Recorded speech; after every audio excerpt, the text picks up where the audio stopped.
Hello, this is Jessica with Crocheted Creations, and I'm going to show you today how to work a foundation double crochet stitch. Foundation rows are typically made when starting a project. You can use it for clothing, for blankets, for a variety of items. And the foundation row is where you are making the chain and the stitch together in one, instead of chaining and then going back and working the stitch. Sometimes those chains can get pretty tight and not match up to the rest of your work. So foundation row replaces that chain and makes it more complete and makes it more stretchy. So I have a J 6mm crochet hook. I'm using Clover or more. These are my favorite ergonomic handles and has really easy glide. I'm also using Big Twist value yarn that can be found at your local Joann store. I really like this yarn for blankets. I believe it's an Aran weight. It's a medium 4, and it's a little bit more dense, and it works up really nicely for blankets. So I am going to start my foundation row by making a slip knot. For slip knot, I usually go over my hand here, through the center, pull tight. So for a foundation double crochet, you might find this in a variety of ways. For the start, I should say, I typically will chain 3. This will actually be my starting stitch. So I'm going to count this chain 3 as one stitch. And then I'm going to yarn over. And you want to go into that first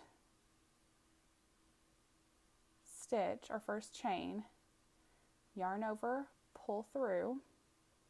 So you have your 3 loops on the hook like you would for a double crochet. But you want to yarn over and pull off this first one. That is your chain. Then yarn over and make your double crochet stitch. So as you can see, it's going this way. You're making your chain and your stitch together. So let's keep doing that. Yarn over, you're going to go through both of these loops here. I'm not quite sure if you could see it on camera because I can't really see my camera. So go through both loops, yarn over, pull through that,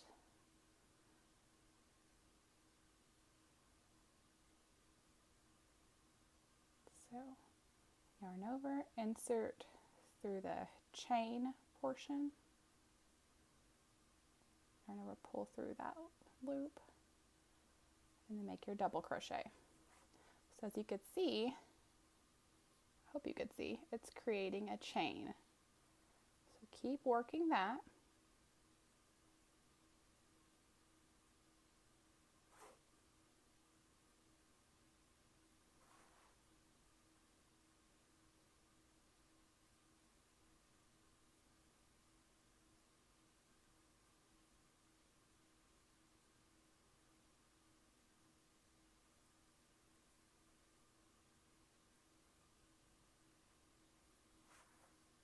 If you take a look, you've got your chain down here and your double crochet stitches. And like I mentioned, that beginning chain 3 is going to count as a stitch. Now your pattern that you're working or other designers may do this differently, but whenever I make a foundation row of double crochet stitches, I always count this beginning chain 3 as a stitch. So when I go back and work my next row, I'm going to go into that chain, excuse me. So I have 1, 2, 3, 4, 5, 6, 7. So I have 7 double crochets here. So, all right. If you want to check out my patterns or for more ideas, look at crochetedcreations.com and be sure to like and subscribe. Thanks.